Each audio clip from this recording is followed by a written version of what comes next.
What's going on, everybody? Welcome back to Straight Betting. This is going to be a completely different video than I've ever done before. And honestly, guys, the reason why I'm doing this video with Liam here, by the way, Ozbets. I guess quick introduce yourself, mate. My name's Liam. Ozbets, run that account for like 3 or 4 years. Probably seen me on here before talking basketball, but yeah, today will be a bit different. Hope everyone's going well. Oh yeah, yeah. Like I said, so honestly, it's going to be a way different video. You already saw that title, obviously. You're here for a reason. Look, man, I was just honestly like on Twitter the other day, and personally, I try to delete Twitter for most of the time because I just think it's a very addictive and kind of toxic space.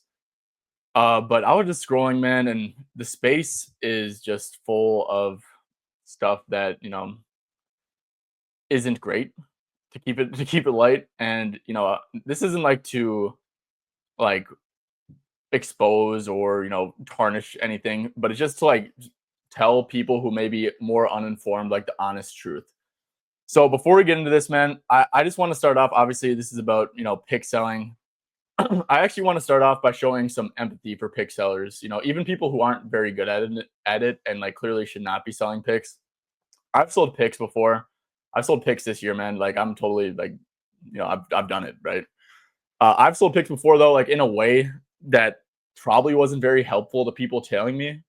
And the reason why is because I just didn't know any better, right? I wasn't like educated on like how sports betting works. And because of that, man, like I am totally like guilty of it. So I like I said, I want to start off by showing empathy. And yeah. Anyways, Liam, let's get into it, man. First thing I want to touch on is when it comes to pick selling, how do you fairly go about giving out and tracking plays for it to be 100% fair and for you to be able to market yourself in a way that isn't misleading? Okay, before we get into anything, I want to say that I'm not an expert on this. I've been around a while and I bet enough where, I've faced the challenges that most people face if, they're actually consistently winning in terms of getting out and all that sort of stuff. So I'm not an expert on this. I'm only 23. I haven't experienced everything. There's people way older than me, who've been in the space a lot more, and I'm sure they know more than me. But okay, so the question is, how do you market yourself, but also make it good for your subs? How do you market yourself in a way that's like ethical and it's like 100% fair? Like, so like um, tracking plays, giving out plays, and then marketing yourself. All of these three things in a way that's like not misleading and fair to a consumer. I think the answer to that is that it's actually like if you are being honest, then so making it fair to the consumer. If you're making your service really fair to the consumer, then you probably can't market yourself as good as others as good as others without lying. That's what I'd say. Just because if you're making a product fair to the consumer, it means that you're selling picks on markets that have high liquidity. Um, you're posting it. You're posting from books that aren't. To mention a couple, say you're posting from books like FanDuel or Sportsbet. You know, sharper markets they accept higher wages in comparison to, let's say, Fanatics, which are that sort of stuff. And what that means is if you're winning better, you will be limited on books. It's a fact, and I don't blame the books for doing it. I mean, if I was the books, I'd do the same. I wouldn't want someone constantly taking money from me. So the discussion of should there be laws against it, that's another topic. But with the current laws, like I reckon they're doing the right thing. I'd do the same. Like you wouldn't want someone constantly stealing your lunch if you could stop it, right? So Hey, real quick. If you owned a business and there was a quick, you could just remove something and it would make you more money. Would you do it? yeah, Yeah, exactly. So I'm on board with you. yeah, Yeah, I'm that's on board what with like you. I don't blame them. I reckon it's smart.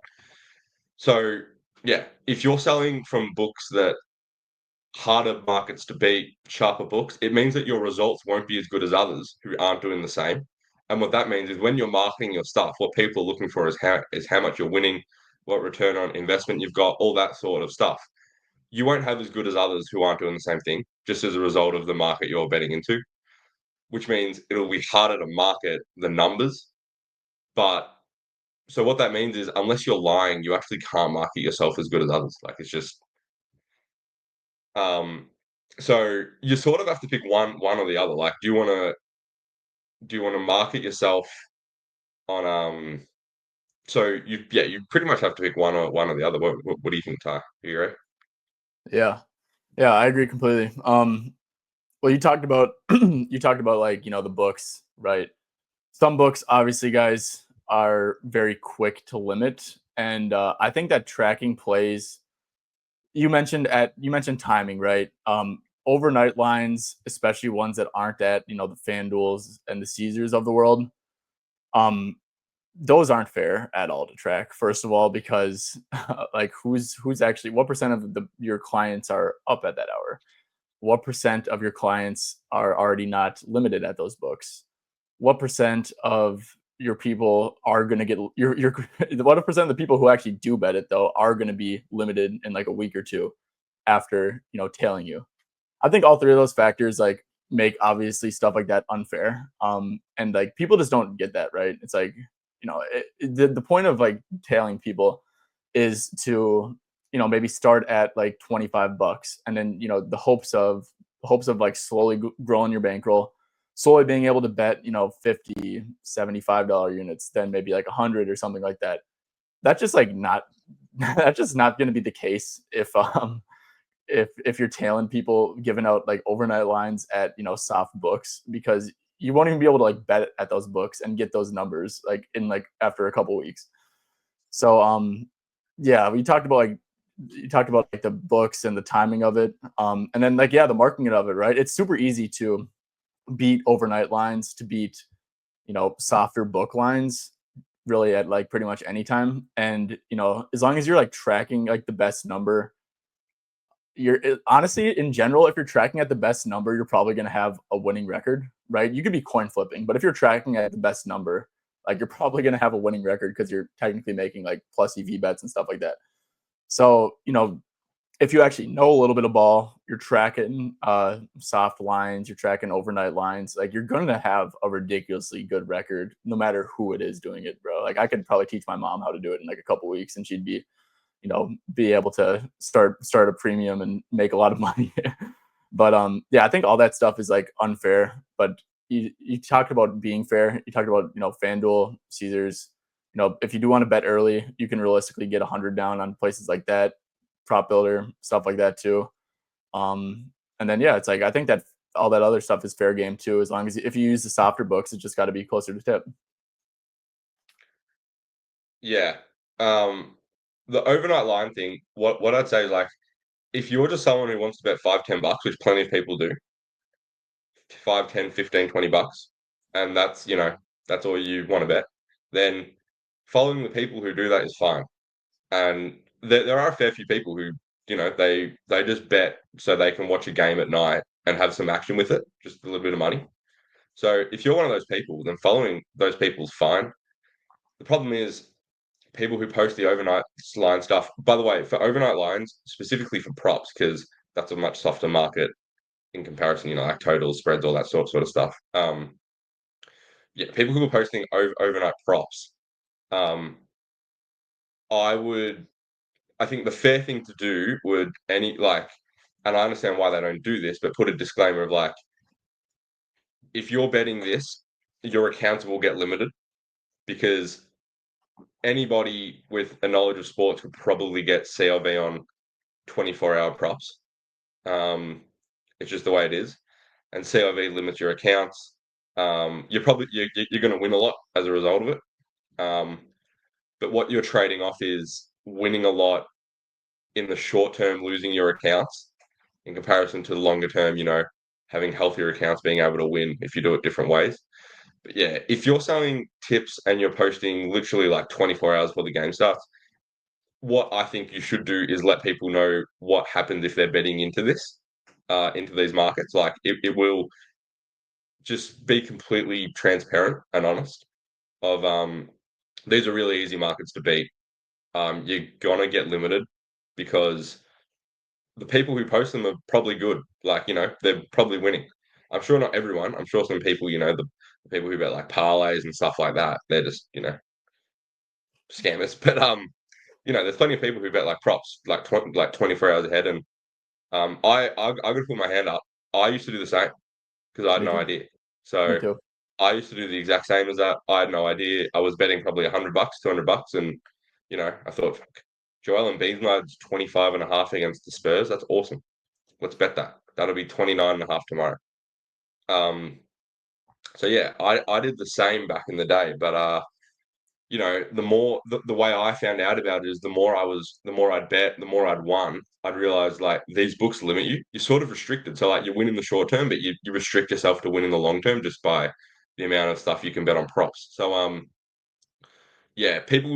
so my suggestion would be unless you want just a quick bit of money in sports betting, or you're betting really small amounts and you're fine getting limited because it wouldn't affect you, then I wouldn't follow people who I wouldn't follow people who bet overnight lines as a unless you have access to a heap of accounts, it'll restrict your ability to win in the future. Yep.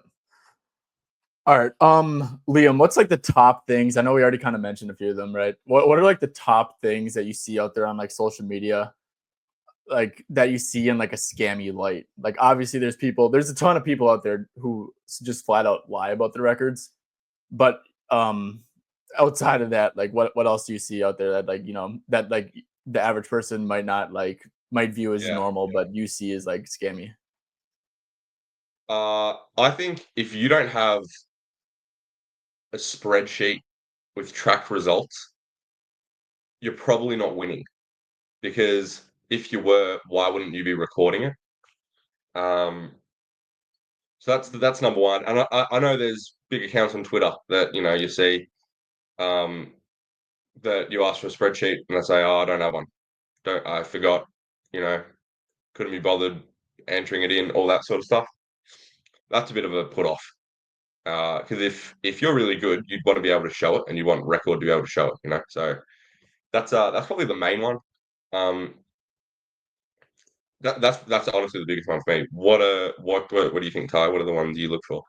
Yeah, I mean that's very true, right? Like if you see anyone, who's selling a package and they don't have like documented results, or like yeah, they're hiding from behind a record, like you're hiding for a reason, right?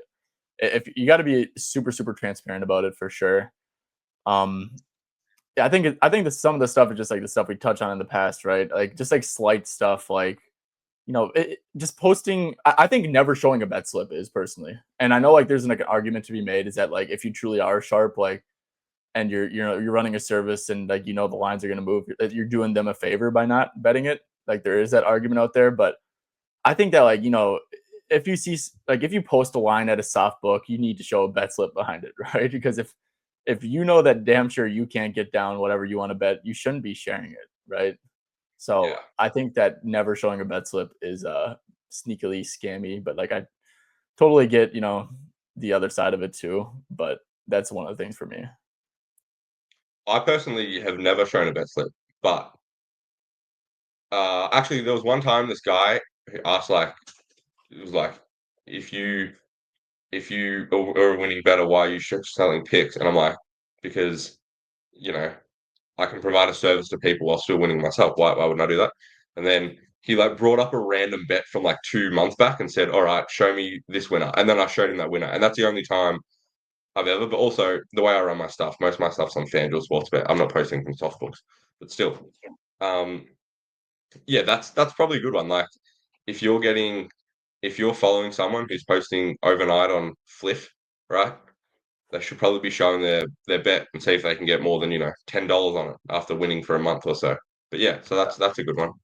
And then it's just like the whole thing about that is like tracking that as one unit, right? Like if you're also if you're selling picks too, you're probably making a lot of money. Like I don't think people really realize how much money people make selling picks. Like it's a lot.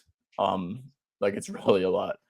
And if you make a lot by selling picks and you're one of the best bettors in the world, you'd want to bet as much as possible. So People talk about unit shaming. I think that unit shaming for people who sell picks is like totally It's a fine. good thing.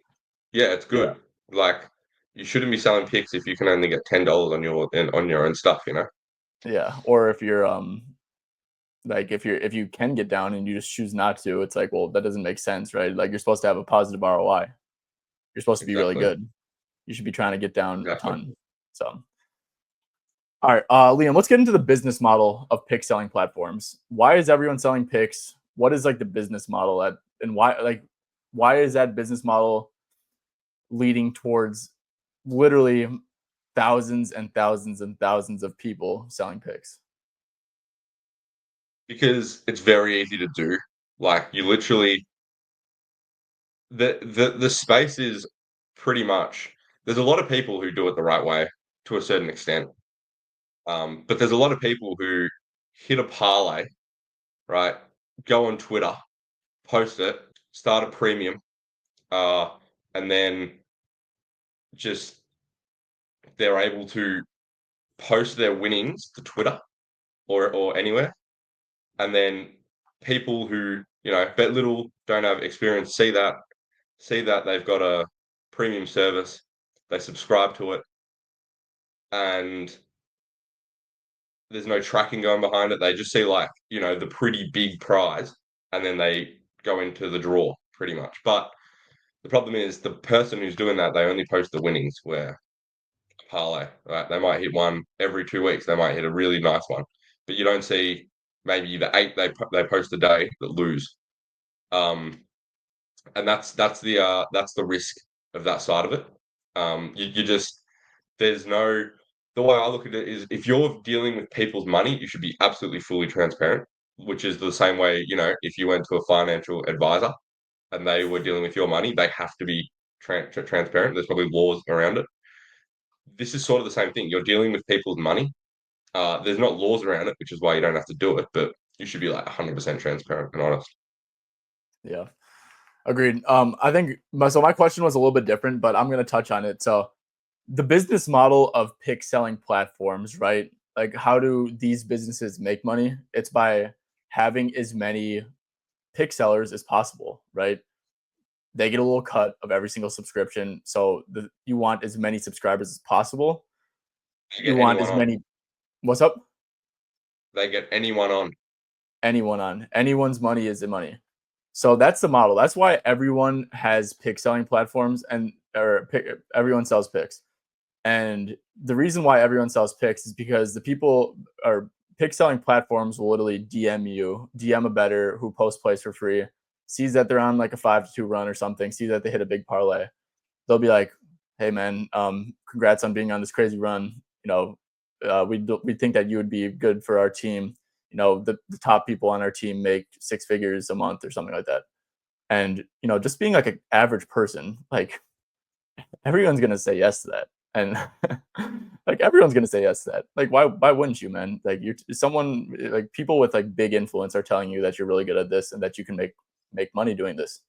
So that's like why the space is so saturated with pick sellers is because of the pick selling platforms and their business models. So and obviously the more people that are out there, the more people with ill intentions out there, the more people, there's just like a lot of money to be made. So people are going to do stuff to market themselves and it might not be the most ethical, it might not be transparent. And sorry to ramble, Liam, but when back in the day, it's like when I used to look at records, I used to see say say 10 people, 10 different people, we're all up 100 units. I used to believe that that means that, if I tailed every one of these guys picks, I could make sorry, I'm about to botch this math. 100 I can make 100K, right? With a $100 unit tailing 10 people who were all up 100 units, I can make 100K. I used to truly think that. And that's why the marketing around this is all flawed because it doesn't factor in limits. It doesn't factor in the line movement, and it doesn't factor in the line bumping and you still playing it or something, and then actually getting a loss. It doesn't factor in just like a ton of other stuff, man. So I know I kind of went on and rambled, but Liam, what are your thoughts on that? No, you're completely spot on. So personally, I'll I'll give you a little example because my story is sort of like this. Is like what I've done. Last year, I think my average bet size was 1 units on $1.90, so -110 for the American viewers on -110 lines. Um, so that was my average. And last year I was plus 100 units, really good record, close to a 60% ROI. I didn't post overnight lines, but I would post them like 8 hours before the game starts, 10 hours before the game starts. And at that stage for me, it was fine. I was betting like, $300, $400. I'd be able to get down pretty easy.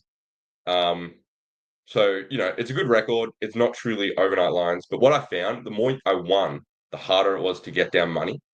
So, and then some picks, if I'm not able to bet my own stuff, I don't really want to give it out. So that was last year. This season, I started really poorly. I was about minus, I think, low of 22 and a half units after like 3 months. It was terrible. Same as last year. I'd post 12 out, like the furthest out I'd post before tip. This is on props, by the way, pretty soft market. Uh, 12 hours before tip, um, all the way up until tip is when I could post. Um, the four books I could post from were FanDuel, Bet365, um, DraftKings, and Caesars. Right, so those are the four I could post from. The line and price needed to be on two of those books. So I thought that's fair. It's fairer than what most people do. Obviously, it's not perfect, right? Some people would still struggle getting down on that. Uh, halfway. So when I was minus 22 units, I think it would have been like early Jan, around there, early January. I thought, fuck, I'm having a terrible season. People have paid for this. Um, what can I do to make my product have some sort of value to people, that have bought it? So what I decided to do was move all of my tips to within 20 minutes of tip off. Um, and every single bet needs to be available on FanDuel or be within 10 cents of the FanDuel price. So every line has to be available on there. So it's either tip from there, or if I change it to Bet365 or Caesars, it needs to be within 10 cents of the FanDuel price. The reason I did this was I know there's a fair few people that follow me that bet a big amount. So I thought, all right, to make this service worth it, it's really easy to get on at FanDuel Sportsbet just before tip on their bets, even if you're betting bigger amounts. As someone who personally bets $400, $500 units, I've had no problem with it. If I'm trying to bet an hour and a half before, I can only get on to win 200 at times. So, and I know since I did that, a lot of people actually messaged me and said, "Thank you for doing this. I'd rather you winning at 4%, 5% ROI in comparison to some other people who bet overnight lines. You can't get on the lines. By the time you're able to get your full amount down, it's completely moved. It's unplayable, that sort of thing." Um, and then since then, I actually went on a run. It's about a 58, 59 unit swing in 4 or 5 months since then. So resulted in good results. But most importantly, when selling my account, what I'd also say is if you aren't betting big amounts, my service is not the one for you. And I actually think someone in my group was telling me that they bet like $2 to $5 a bet. And I'm saying, well, this is not the service for you. Like, if you're betting that amount, then following the people who are betting overnight lines is completely fine because you win more money and you don't have to worry about getting limited or any of that because of just purely the amount you're betting. It won't really affect you. Um, so yeah, betting closer to tip is the key. If you want the closest, if you're a consumer buying someone's picks and you want your profit and loss record to be as close as possible to them, you've got to look people who are betting really close to tip. This is if you're betting, a decent amount of money, really close to tip, and also on books that you have access to and you're comfortable that you can get down your full amount. Because if that's not the case, your profit and loss won't match up with theirs. And a little, let's put this into perspective, right, Ty? What's your record this season? Um, So, I think say it's how many four. units you're up, right? Yeah, It's probably around like 420, 290 for plus like 102 units or something like that. Okay. Over the course of the year, right? If you were getting really good CLV, think Mhm. about, and you're up 100 units, right? How many times would you win by the hook, right? Over a A lot, course of like, 400, 500, 600 bets, okay? ton, yeah, ton. If someone's following you and they're taking these bump lines after you're playing, say they take 30 of them, right? If they take 30 of them, their record would be plus 40 units instead of plus 100. It's a 60 unit swing because instead of 30 units of winnings, it's 30 units of losings. Hmm. And then on top of that, you put not getting the same exact same price the person's posting at, all that sort of stuff. There's a fair chance you don't even profit on the year. Just Yeah. and it's not really the person's posting fault. Like they aren't technically scamming, right? Like that price, unless they're lying and that price wasn't available when they posted, which that's a different issue and that's just scumming. But um, they aren't actually scamming because like they're being truthful. That line was there when they posted, all right? But it's up to you to be able to have enough. You be able to have enough outs to get on the price they're posting. So there's a lot that goes into it. Sorry that I went on for a while. No, yeah, no, they're not. The pick sellers aren't scamming at all. They're just providing like a service that is like super tailored to people with you know like every single betting account with full limits, right? And that's just like not realistic. So, and it's also tailoring to people who you know like don't really are always like by their phone and always by a betting app, right? And that's just also kind of not realistic unless you post at consistent times, right? So yeah, I think the biggest takeaway, Liam, is like something that like I'm not perfect with this at all. I wasn't perfect with this. I'm still not perfect with it, but you know, setting a foundation for your pick selling where it's like, okay, I'm good. Every book is free game, and I'm posting whenever I want. Well, just clarify that then, and I'm counting everything as a 1 unit bet, even though I can't bet a unit on it. Like, just clarify that stuff with with your potential audience. But the thing is with Liam is why this will never happen is because it's bad marketing, right? So Exactly. all this stuff will like all this ethical stuff that we're talking about, like what you said initially of like betting close to tip and like having like low ROI but actually make a lot of money. It's like, well, you can just clarify every unit, every bet is a unit. You can clarify every bet is like 3 units and like like an overnight soft book line as 3 units, and people aren't really going to bet an eye, right? It just that's just the way it is, right? So everything's marketing, but if everything was to be right, it would be like clarify what books are valid. Make your service on like a week to week, month to month basis. So if people do get limited, they can leave. Say what time ranges you're going to try to post at, and obviously, guys, like if you're an originator, you're making your own lines and or like looking at bets and doing your own research. It's like you can't be a robot and just like post at the same time every time, but like try to like set a general range so people can like be ready, right? All those little things, man, go and make like a service actually valuable. So all right, do we got anything else we want to talk about? We already talked about the unit swings, right? The ROI swings of like, I guess I'll mention this, man. I'll use my Discord as an example, and I need to quick do some math because, like I said, guys, I'm really not smart. So like I said, I think I have around 290 losses this year. I think I'm up around 102 units. So with line movement, guys, and I try to share picks in a way that really line movement should not be like a massive issue. I think it probably is an issue. Actually, I know it is an issue. But say someone shares picks, right? And you're getting on average 5 cents worse line, and that's being very generous towards the pick sellers. You make 290 bets, or you lose 290 bets times zero point 0.5, that's minus 14 units if you're just getting minus 5 cents, right, on average. And let's be real, it's probably much worse than that. Then it's minus 29 units if it's 10 cents worse on average. And like I said, guys, these are props, low liquidity, all that stuff. All this stuff adds up so much over time. And then what Liam mentioned too, it's like the hooks, right? If you tail at a completely different number and you get hooked, which will happen probably if you have like a 700 bet sample and you're consistently doing that, it will probably happen like 20 to 30 times over the year. And that's a legit like reverse. So and Yeah. just so much has to go right. Like you really have to be tailing an elite better who's transparent for you to see profit. not only transparent, but you need to be you need to know that you have the outs and ability to get down on books that is like virtually the same as theirs. So um I'm not good, right? My record's not good. You look at everyone else, my record's shit. Like it's a fact. Like you go on Twitter, you look at a bunch of people, you be like, damn, he's got a shit record.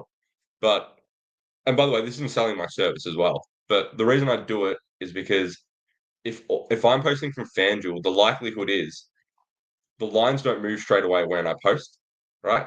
So if you have access to FanDuel or Sportsbet here in Australia, you'll be able to tailor my stuff. If you have access to more books, you'll get better prices than I'm doing. And I know Yep. it's similar to how you do it as well. Like there's a select amount of books you post, right? Hmm. Yep. You make sure the odds are all very even. The problem is not everyone does that. Like you go online and yeah, it's this is like a very loaded topic, and we could talk about it for a long time. But um, the main message is you pretty much have to do research. You have to do a lot of research on the person before tailing them, and you have to make sure that you can get your outs and where you can bet um, as close to their P&L sheet as possible. So if they're tipping something, you need to make sure that you have that book. You need to make sure that you have access to, um, you know, how much money you want to call a unit when you're betting on it. And you need to make sure that you can tail as close as possible because it seems like small stuff like, price discrepancies, all that sort of stuff. It seems like very small things, but It's huge. it's actual big things. Huge. Like it's huge, especially over the course of a large bet sample size. It's yeah, it's massive. Massive. Yeah, no, Liam, that's a good point. And like I said, you said earlier, I don't want to like, try to like sell my service. Look, I have someone has told me before that they have a way better record than me because I purposely don't share best price, right? There's like four books, I think 4 or 5 books that are definitely softer.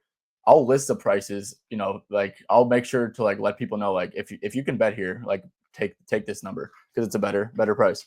But yeah, and it actually could go in reverse too, right? I guess like there is a world out there where, you're tailing people and they're not sharing best price in market and you could actually have a better record or units ROI than them, which is kind of Very crazy. But rare. the thing is that's just not going to happen like with the marketing thing we said earlier. So I Yeah. mean, and also Liam, I mean, just I think that like overemphasis on marketing is like probably just a red flag to begin with. Yeah, Right, for like sure. Yeah. No, that's 100% right.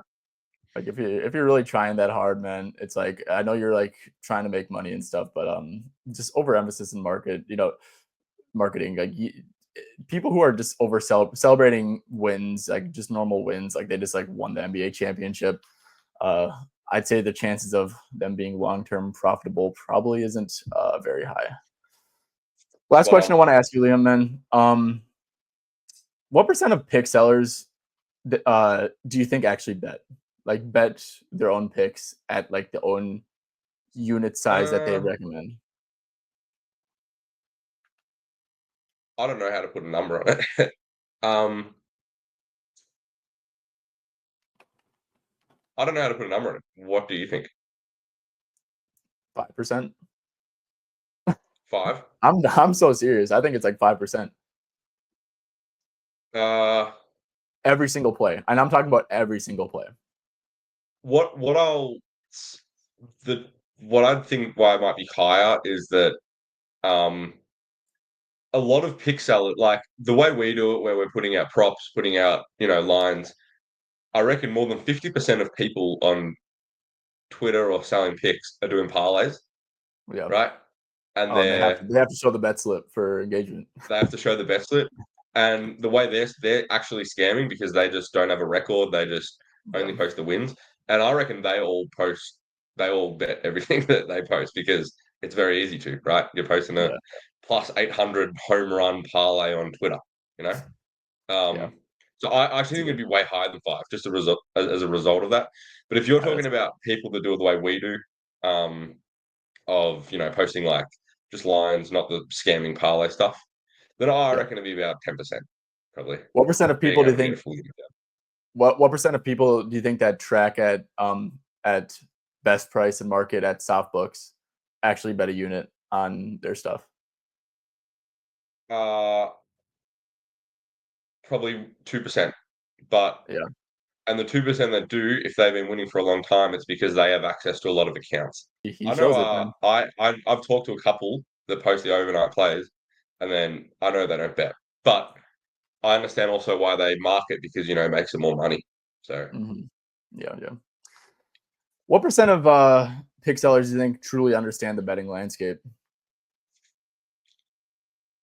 ooh, let's just okay, if we don't include all the parlay people, um, I'd say like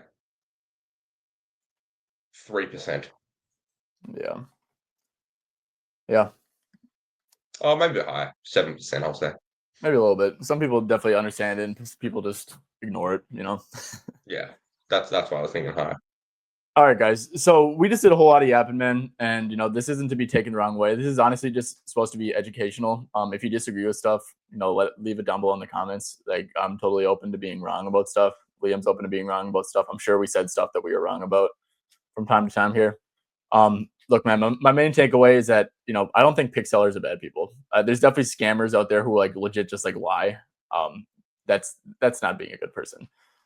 But I think that my main takeaway is that these guys just aren't actually like betters, really, man. It just they're like us, man. That normal people who just like to talk about sports, like to put their opinions out there on bets and stuff. Just normal people who happen to have a money grab in front of them that they didn't ask for, but they're normal people and they didn't decline it. Um, and in real world jobs, usually, you need to be knowledgeable about your industry. You have to be good at your Yeah. job. And quite frankly, this pick selling thing opened up like the windows for people to not be knowledgeable or good at what they do, and still make a lot of money and hurt people's bankrolls and stuff like that. So yeah, I would just be very, very careful about buying picks, man. There's for sure good people out there. There's for sure good stuff out there, and you know, but just be careful. Be careful. The sports books, they make millions and millions of dollars every single year. We all know this.